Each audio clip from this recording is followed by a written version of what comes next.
Welcome to this week's segment of the Ripoff of the Week. This week we are going to talk about a pandemic, but it's not COVID. And it's the fiscal equivalent of the swine flu, actually.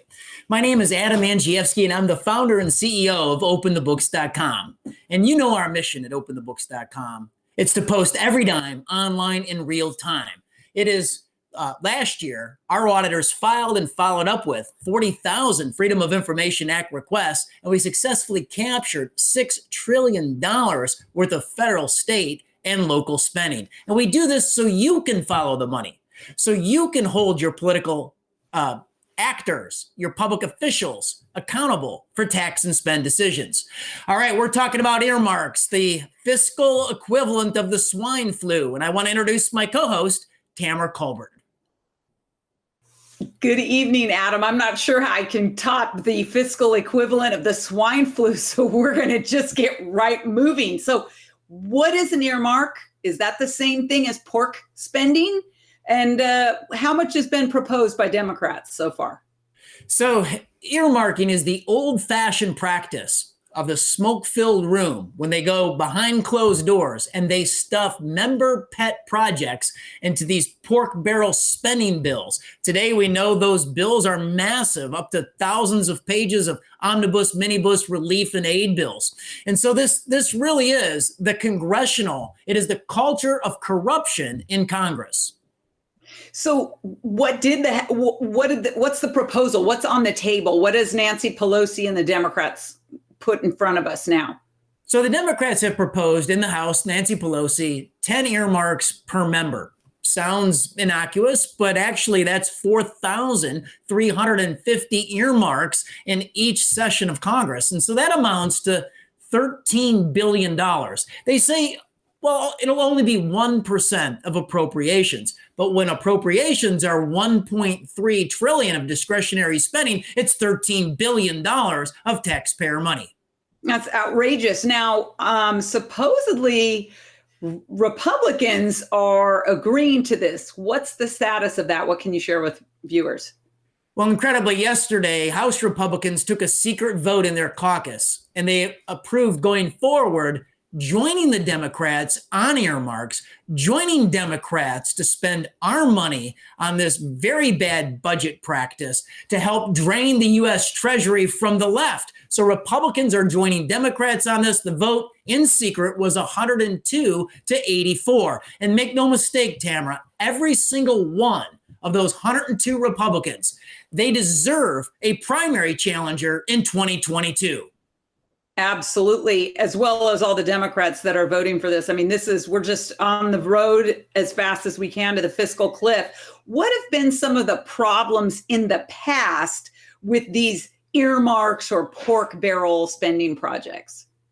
Well, there's been, so earmarks peaked in 2005. There was 15,000 earmarks that year. They spent nearly $30 billion of our money on these pet projects. And so in 2005, you also had a lot of corruption. You had the congressman from California, Duke Cunningham. He admitted, he was convicted, he spent time in jail for accepting bribes up to $2.4 million to put his earmarks in the legislation. He accepted bribes of a Rolls Royce, a yacht, and a 19th century commode, a Louis Philippe toilet.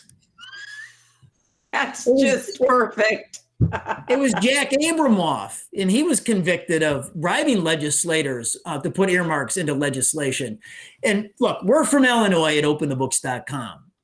And in Illinois, we know exactly how earmarks work because in 2005, I believe it was, House Speaker Denny Hastert from Illinois, yes, a couple of years before, he bought a big parcel of farmland. He paid $15,000 an acre for the farmland.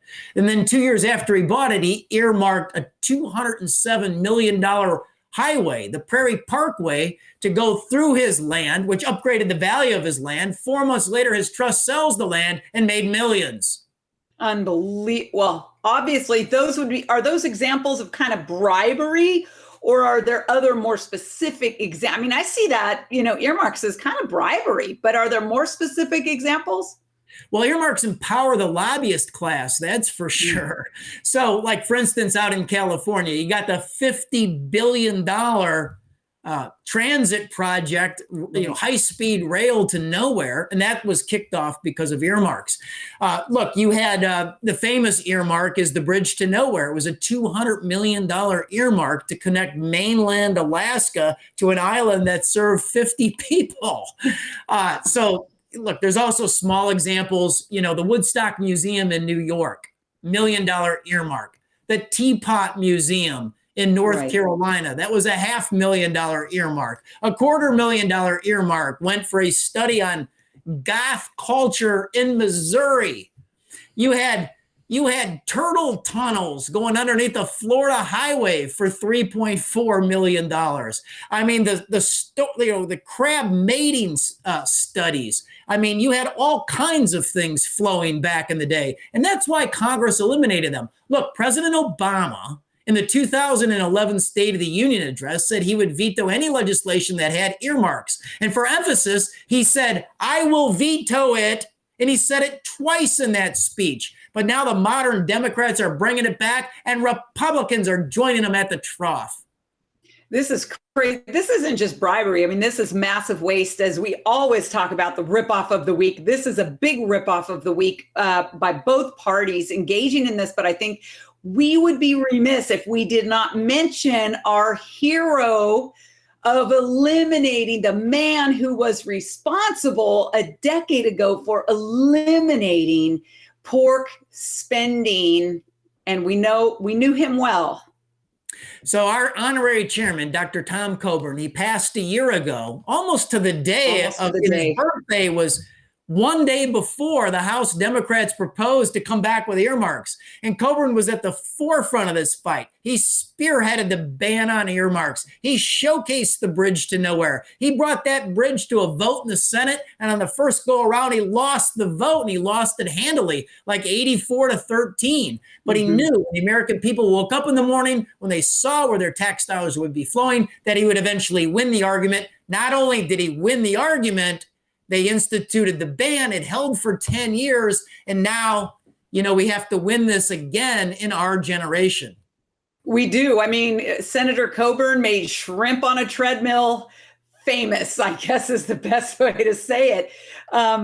Both Democrats and Republicans are trying to say there's going to be transparency this time. Adam, what does that mean? That doesn't sound transparent at all to me. Well, Tamara, I am tired of politicians, especially members of Congress, touting transparency to bring forth corruption. And look, it's fake transparency. The Democrats say they're going to post the earmarks on a website 24 hours before the vote. So just think about this. If you've got 4,350 earmarks, you better hire an army of speed readers. It's fake transparency. There's no way to tie out all these different things ahead of a vote. If you want true transparency, you got to give us at least 72 hours and put the earmark up on the website when the member proposes it. When the member proposes it, it should go up there, and that could be months before the legislation. Wow. I mean, we've really hit a nerve for sure this evening. I can see it in a lot of the comments coming through. People just mad as a Texas Hornet is how I'd say it. What would you direct people to do next regarding this just terrible practice of earmark spending? Well, number one, weigh in with your U.S. senator. You got to stop this stuff in the Senate. The Senate's got to put their foot down on these things, and then call your member of the House, your member of Congress, your representative, and tell them to cut this out. Look, we need time. If we can't stop the earmarks now, we need time to read these bills, to bring the heat so they see the light. So our petition campaign at openthebooks.com, it's more important now than ever. We need at least 72 hours to read the bill. And if you get 72 hours to read the bill in the House, you got an advance on it before it hits the Senate. And so we need that. Sign our petition, 72 hours to read the bill. And let's bring the heat to Congress so they begin to see the light. I love it. Let's bring the heat to Congress. No more swine flus. I'm all about let's get rid of this fiscal flu here. Adam, open the books, rip off of the week every Thursday, 6:30 Eastern time. One last word. Where do you want people to go to learn more? Don't let them get away with reopening the favor factory, the Earmark favor factory. Let's raise our voice. And then come to openthebooks.com. More donations equal more investigations. Help us continue to investigate Congress. Thanks, everybody. Call your senator and representative today. Go to openthebooks.com, and we will see you next Thursday, 6:30 Eastern, for another riveting ripoff of the week. See you then.